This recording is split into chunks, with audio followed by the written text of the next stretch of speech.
So now we're making our way into true summer, which is July, August, I would say like half of September. And this is where we will regularly have temperatures that are in the 80s, 90s, and even more if you get really unlucky. It can be really hot even at like 8 a.m. It can be quite humid.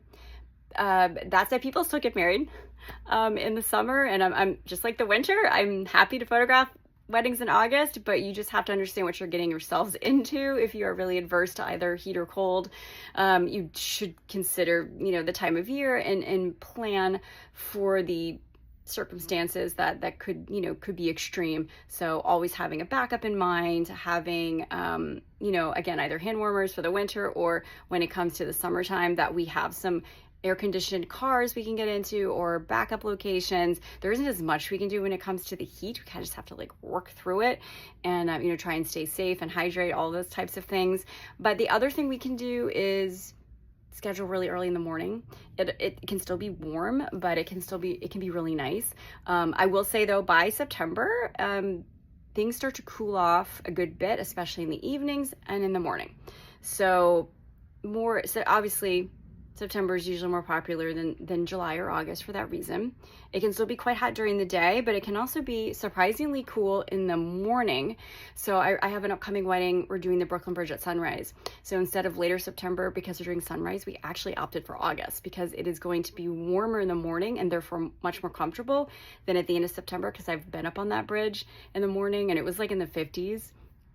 In September. So, but that's early in the morning. So you also have to take that into consideration. What time are you wanting to take photos or have your ceremony or do things, because the weather can really matter. Even in early September, it can be quite chilly, say on a rooftop in the evening. I've had a reception that was like September 6th. It was like probably Labor Day weekend. I always remember being just freezing on that rooftop because nobody expected it to be quite that cold. We plan for the best.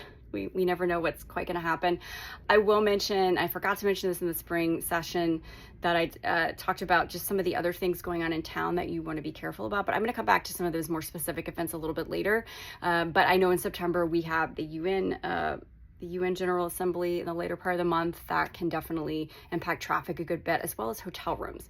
And so you're probably going to be seeing higher hotel rates during that time, although again, there's travel in the summer, but probably a little less in less in July and August. So if that's a factor for you, then you probably want to avoid September, because I feel like it has some of the highest hotel prices because of that General Assembly.